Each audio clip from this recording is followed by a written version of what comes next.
আসসালামাইকুম, সবাই কেমন আছেন?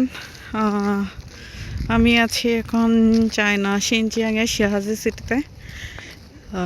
অ্যাকচুয়ালি এখন যে পরিমাণ ঠান্ডা পড়তেছে ওইটা দেখানোর জন্যই মূলত এই ভিডিওটা করা। এখানে -14 আজকে। অনেক বেশি তুষারপাত হচ্ছিল, মাঝখানে গাড়ি এসে সব মোটামুটি পরিষ্কার করে নিছে।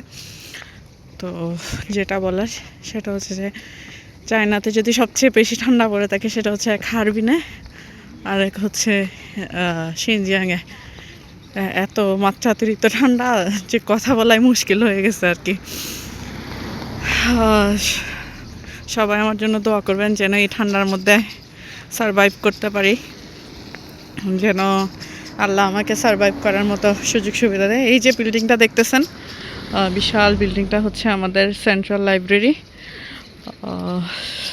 এখানেই মূলত আমরা বেশিরভাগ সময় কাটাই। তো মোটামুটি প্যাকেট হয়ে যেতে হবে, এখানে যদি থাকতে চান তাহলে প্যাকেট হয়ে চলাফেরা করতে হবে আর কি। যাক, আলহামদুলিল্লাহ, সব কিছুর জন্য আল্লাহ আমাকে এই জায়গায় নিয়ে এসেছে। আল্লাহ আমাকে একটা সুন্দর সুস্থ জীবন যেন দেয়, সেটার জন্য সবাই দোয়া করবেন। আর এই ঠান্ডার মধ্যে সারভাইভ কীভাবে করতে হয়, কীভাবে কী করব, সবাই একটু টিপস অ্যান্ড ট্রিক্স দিয়েন যাতে এই ঠান্ডায় সুন্দর মতো সারভাইভ করতে পারি আর কি।